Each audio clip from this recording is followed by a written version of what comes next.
전기 분야, 전기 관련주가 오를 수밖에 없다는 거죠.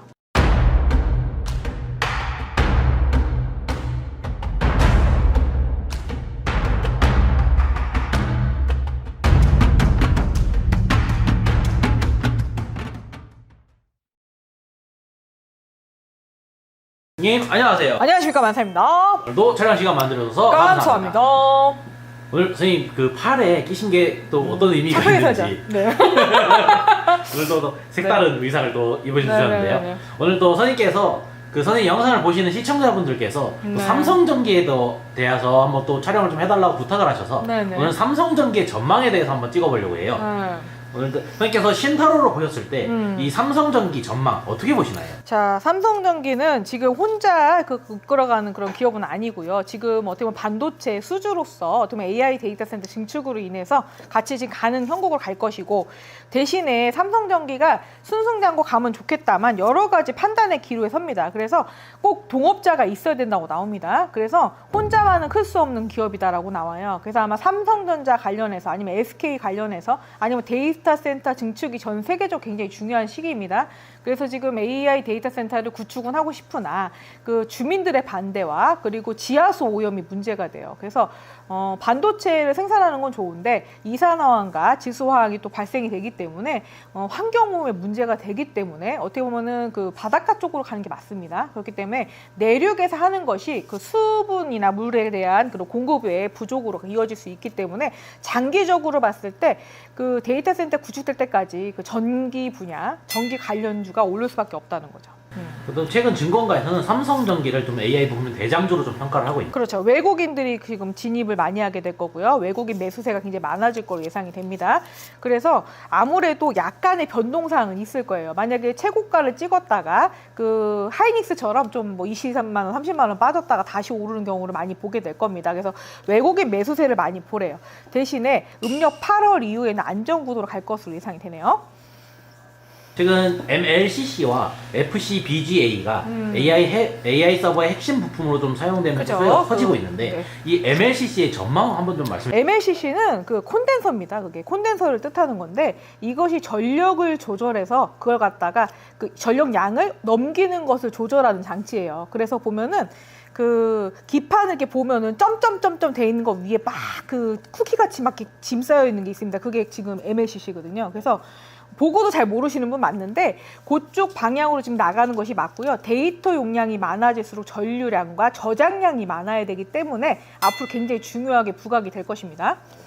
그럼 그 MLCC의 수요가 좀 급증을 하고 있으면서 공급 부족 현상까지도 나타나고 그렇죠. 공급 부족은 있지만 아무래도 나라에서 관리를 할 것으로 보입니다. 데이터 센터 증축이 그것이 기업의 그 인프라 갖다가는 절대 부족한 상황이고요. 절대로 불가능한 일입니다. 그래서 미국에서 데이터 센터를 짓고 싶지만 부지 선정과 여러 가지 반대로 인해서 우리나라에서 지금 세운다니까 벌떼같이 몰려들죠. 그러니까 젠슨항이 자주 오는 이유가 데이터 센터 때문일 겁니다. 제가 네이버 문제가 많다는 얘기를 했는데 네이버의 단점이 지금 데이터 센터 증축하지 않으면 지금 구글도 마찬가지고 여러 가지가 그렇습니다. 그래서 뭐 CPU, GPU 다 나오고 TPU까지 나오는데 여러 가지 논란이 되고 있긴 하지만 전력을 저장하는 장치보다 중간에 흘려내보내는 장치도 굉장히 중요하다고 생각을 해요. 그래서 여러 가지 분야에서 지금 그 전기를 조절을 해서 열이 없이 그걸 갖다가 그 조절해서 내보내는 장치에 대한 중요성이 좀 부각이 돼서 변압기를 얘기를 했던 겁니다. 그래서 변압기 부분하고 전력을 갖다 흘려내보내는 전선 부분이 굉장히 중요해질 겁니다. 그렇기 때문에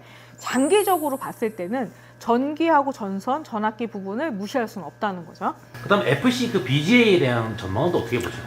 그것도 마찬가지입니다. 지금 어떻게 보면 같이 이렇게 가는 구조지만 약간 사양되는 구조로 갈 수도 있습니다. 변압기가 발달을 하고 그 두 번째 말씀하신 부분에 대해서는 약간의 하향세로 갈 가능성이 높지만 그것이 제가 볼 때 27년이나 28년 됐을 때는 좀 부각이 많이 될 것으로 보입니다. 그래서 FDA든 KS마크든 표준형이 딱 정해지게 되면은 어느 정도 각광을 받을 것으로 예상이 돼요. 하지만 아직은 확실한 그런 데이터나 아니면 그 규격이 지금 미흡하다고 볼 수 있는 거죠. 지금 현대 기준에 맞췄을 때는 AI 발달 기술에 비해서 어떻게 보면은 갖춰져 있는 기술에 대한 그 인프라가 부족하다고 보는 거예요. 그래서 너무 빠른 AI 속도, 가속도가 붙은 발전에 비해서 아니면은 AI에 집약되어 있는 지금 자본 투입 구조가 신선하게 보이진 않는다는 거죠. 이것이 100% 자금이 바로 유입되는 것이 아니라 자기들끼리 돌려막기 할 수도 있다는 구조가 되기 때문에 제가 AI가 갑자기 주춤할 수도 있고 바닥을 칠 수도 있다고 말씀을 드렸던 부분입니다. 그래서 AI가 끊임없이 발전을 하려면 데이터 센터 구축이 반드시 필요합니다. 근데 그것이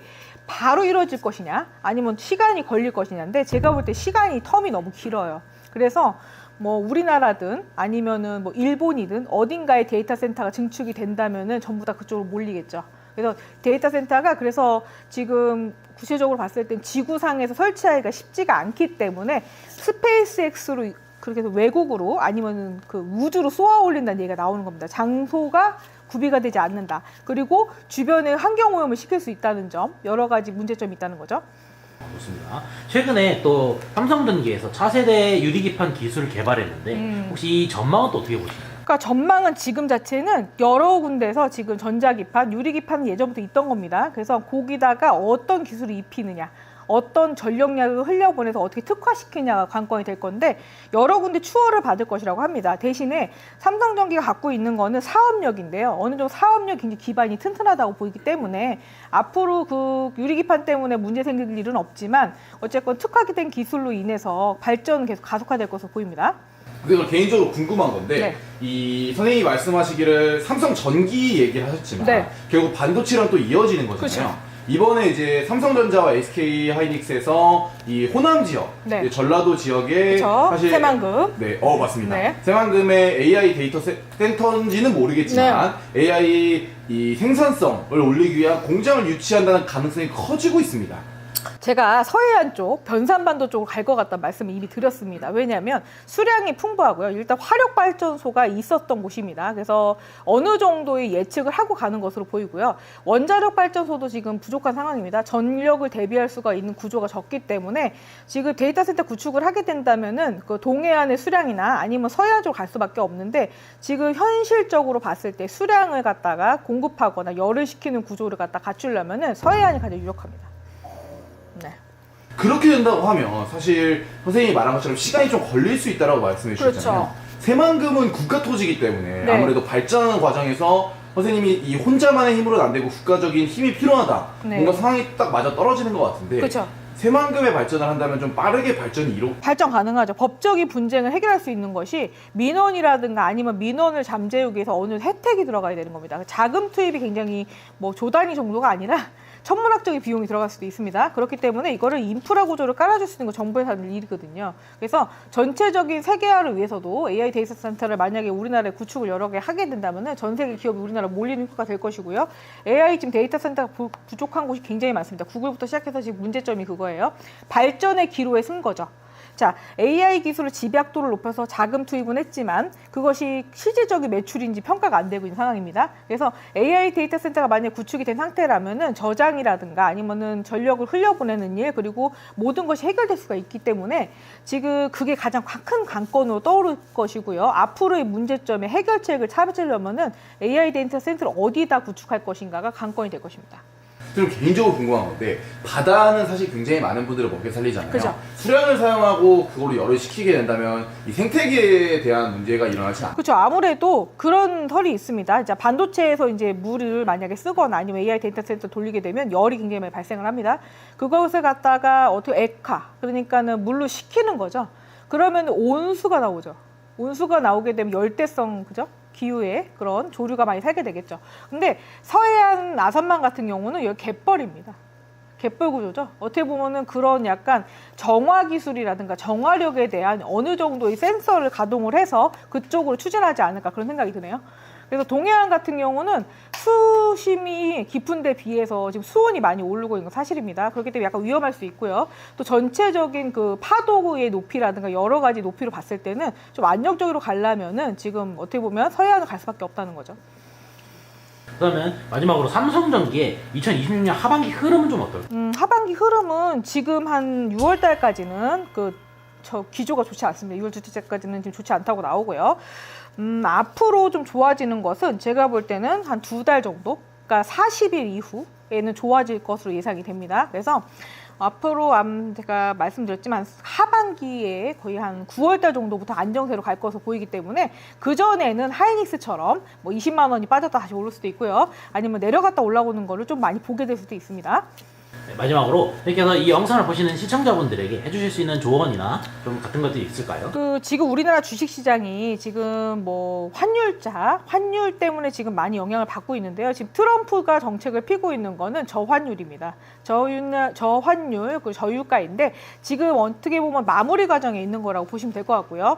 6월 셋째 주에 협상을 이루거나 뭐 7월 첫째 주에 뭐 협상이 이루어지고 난 다음에 미국도 7월 달에 크레딧법 추진을 입법을 해야지만 채권이라든가 지금 미국의 지금 상황은 어느 정도 돌파할 수 있는 구조로 갈 수밖에 없기 때문에 맞물릴 것으로 예상이 됩니다. 그래서 주식은 하루 이틀 한 달장 보고서 하는 것이 아니기 때문에 어느 정도 일정 비율을 보시고 어느 정도 기다릴 줄 알아야 돈을 번다는 거는 명심하시길 바라겠습니다. 네, 좋습니다. 네, 오늘 이렇게 선생님과 신타로를 통해서 삼성전기의 전망에 대해서 이야기를 한번 나눠보았는데요. 네. 어디까지나 선생님께서 신타로로 전망을 봐주신 거기 때문에 이 점 유의해 주시면 좋을 것 같아요. 오늘도 선생님 연금하고 좋은 정보 감사합니다. 감사합니다.